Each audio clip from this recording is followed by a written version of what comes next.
karena di sini kurang kondusif ya, ada suara bising dari luar. Alangkah baiknya kita belajar di dalam. Oke? Baik, Bu. Baik anak-anak, ini kita sudah berada di serambi Masjid Al-Wusta. Sebelum kita memulai pembelajaran hari ini, alangkah baiknya kita berdoa terlebih dahulu. Ketua kelas silakan untuk memimpin doa. Terima kasih, Bu. Oke teman-teman, kita berdoa terlebih dahulu sebelum memulai pembelajaran. Sikap sempurna, berdoa, mulai. Amin. Berdoa, bukan berdoa tidak bagaimana hari ini kabarnya semua? Baik, baik. Sudah semangat ya? Semangat. Dari semangatnya dari angka 1 sampai 5 berapa kira-kira? 5. Kok kamu cuma 3? Kenapa kamu belum sarapan? Oh, belum sarapan. Ya sudah, besok lagi kalau mau pagi-pagi sebelum sekolah sarapan dulu ya. Iya, Bu. Biar semangat. Oke. Nah, kira-kira dia mau tanya kenapa sih kita berada di Masjid Al-Wusta ini, mau belajar tentang apa? Sejarahnya, Bu. Sejarahnya. Akan pelajaran sejarah. Nah, sebelumnya kemarin kita belajar apa kalau di sejarah? Kerajaan Demak. Banten Kerajaan-kerajaan Islam ya di Indonesia. Ya, Bu. Oke, kemarin juga sudah Budaya singgung terkait Mataram Islam kan, bahwa kerajaan Mataram Islam ini pernah berdiri di wilayah sekitar Jogja dan Surakarta. Kemudian karena peristiwa-peristiwa penting itu terjadi perpecahan kekuasaan. Ada yang masih ingat kenapa kok Mataram Islam ini pecah, tercerai-berai gitu? Diana mau jawab, Bu, kayaknya karena salah satunya dampak dari perjanjian Giyanti, Bu. Perjanjian Giyanti, kayak itu perjanjian Giyanti itu seperti apa sih, apa maksudnya? Seingat saya isi perjanjian Giyanti adalah memecah Mataram menjadi 2, yaitu daerah Surakarta dengan Yogyakarta. Baik, berkepos dulu buat bagian ya, benar seperti yang dikatakan oleh Mbak Diana bahwa Mataram Islam itu pada masa pendudukan saat itu tercerai-berai karena memang dipengaruhi oleh faktor Belanda yang melakukan politik dan juga administrasi.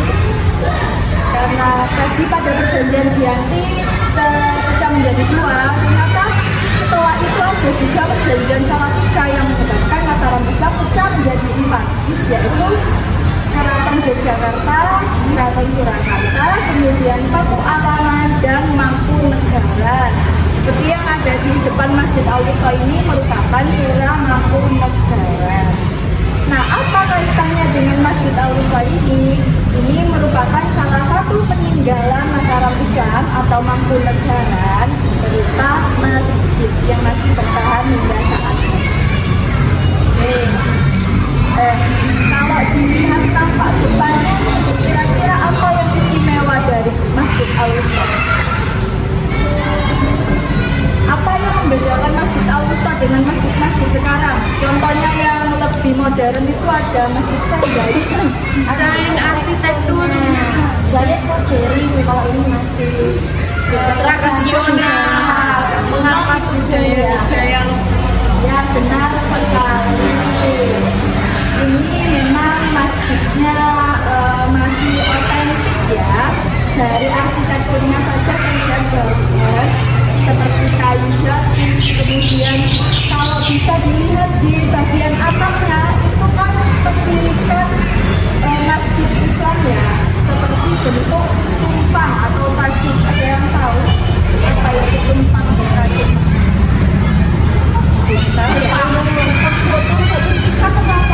Oh iya, betul.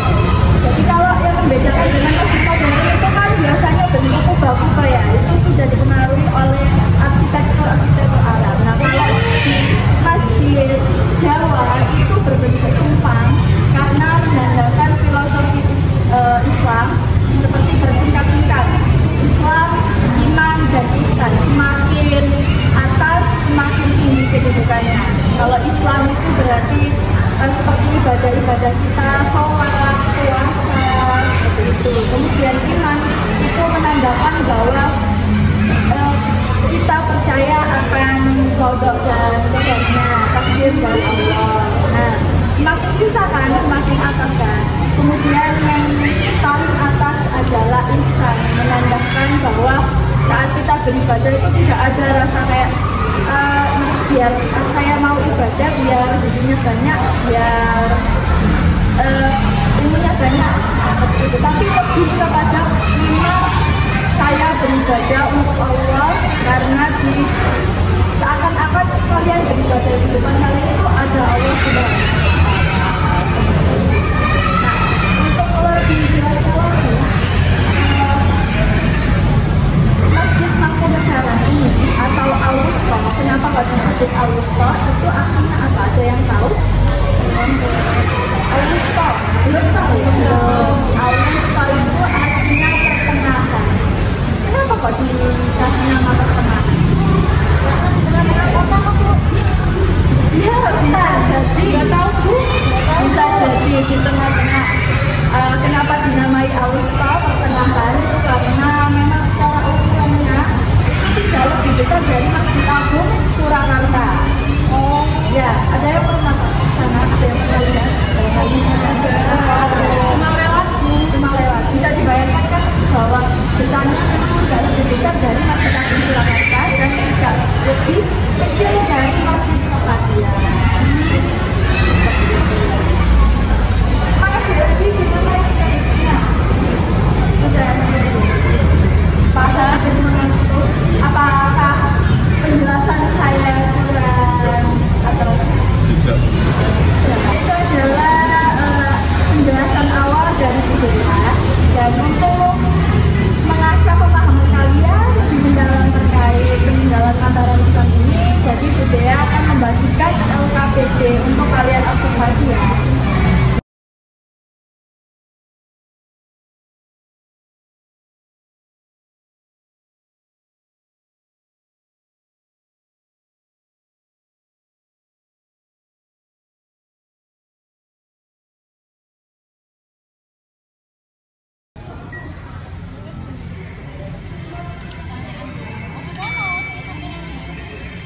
Kerajaan Mataram merupakan sebuah kerajaan Islam yang berdiri di Jawa.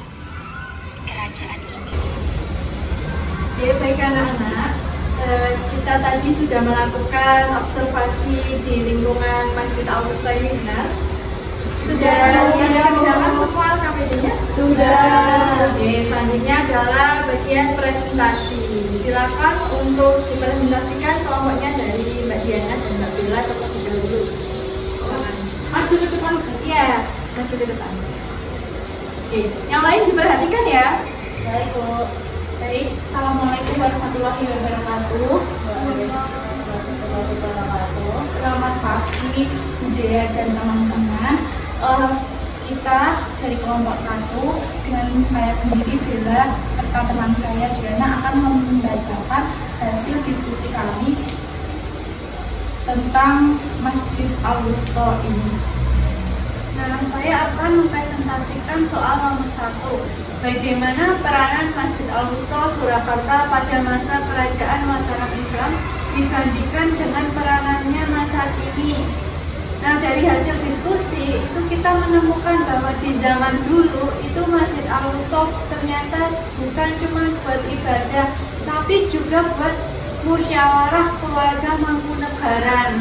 Tapi untuk saat ini masjid ini sudah berubah menjadi cagar budaya juga dan untuk ibadah masyarakat lokal, tidak menjadi tempat musyawarah. Untuk yang nomor 2 akan dipresentasikan teman saya. Baik, jadi untuk nomor 2 pertanyaannya, alami siswa filosofi desain Masjid Al-Wusta Surakarta dan bagaimana makna filosofi tersebut terhadap kehidupan manusia di masa ini. Seperti yang tadi kita telah lakukan bahwa kita sudah lihat-lihat dan observasi secara langsung tentang desain masjid dan arsitekturnya.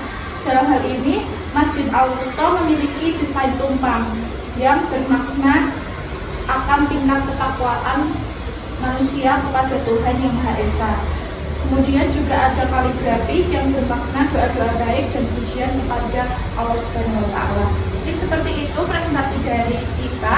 Apabila ada yang ingin ditanyakan, silakan. Bahkan dari kelompoknya Mbak Eni dan Mas Randi, barangkali ada pertanyaan? Jadi suaranya mungkin lebih keras kan Mas? Izin bertanya. Ya, silakan. Ya, yang pertama tentang apa peran masjid ini. Oh ya, terima kasih untuk pertanyaannya kepada Hirandi. Jadi dari diskusi kami tadi, kami menemukan bahwa untuk saat ini itu peranan masjid ini bisa untuk ibadah masyarakat lokal. Jadi masyarakat lokal bisa memanfaatkan masjid ini untuk ibadah 5 waktu maupun ibadah di hari raya, ya seperti itu. Jadi sudah terbuka untuk umum. Ya, dan selain itu kalau dilihat dari segi historisnya, masjid ini juga tadi merupakan peninggalan kerajaan Mataram, serta bisa dijadikan sebagai tempat wisata yang memiliki wisata sejarah serta untuk penelitian seperti itu. Gimana penjelasan dari kelompok ini apa bisa diterima Mas? Iya. Selamat Untuk ya Bu. Ya, ya. Terima kasih teman-teman, itu tadi presentasi dari kami. Apabila mohon maaf. Wassalamualaikum warahmatullahi wabarakatuh. Waalaikumsalam warahmatullahi wabarakatuh. Ya, untuk mengukur pemahaman kita pada pembelajaran hari ini, Budi akan membagikan link assessment sumatif.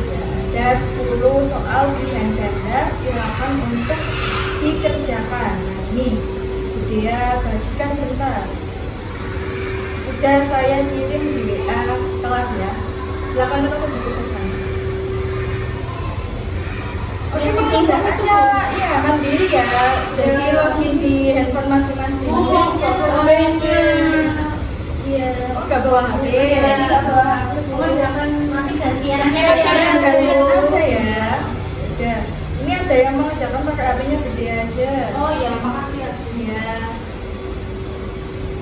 Gimana, sudah mengerjakan semuanya? Sudah dapat 100 Bu. Oh ya, mudah ya berarti soalnya.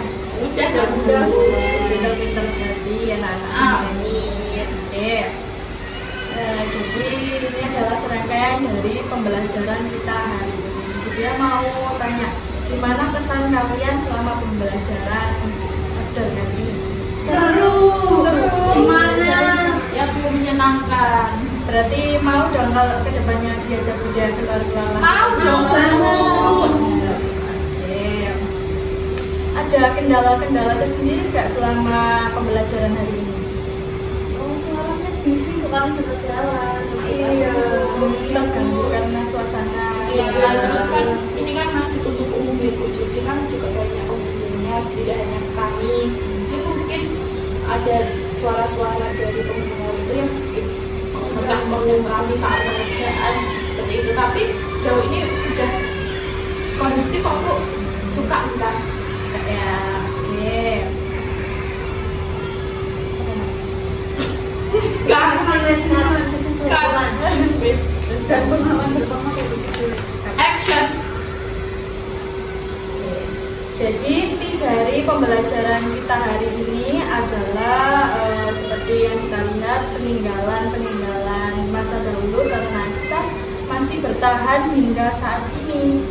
Jadi seperti kata pepatah, tak lekang oleh panas, tak lapuk oleh hujan. Jadi Artinya apa Bu? artinya adalah suatu peninggalan atau budaya itu tetap berdiri kokoh, tidak terlekang oleh waktu dari waktu ke waktu. Meskipun ini sudah dari Mataram dari abad 17-an hingga saat ini masih tetap terjaga dan berdiri kokoh, sehingga kita bisa ketahui bersama hingga saat ini. Oh iya, seperti masjid ini ya Bu, kan masih eksistensinya masih ada, terus ada kaligrafi juga. Mungkin ada yang mau menyimpulkan pembelajaran hari ini secara keseluruhan dari anak-anak semua? Mbak Eni Bu. Saya Bu. Oke, silakan Mbak Eni.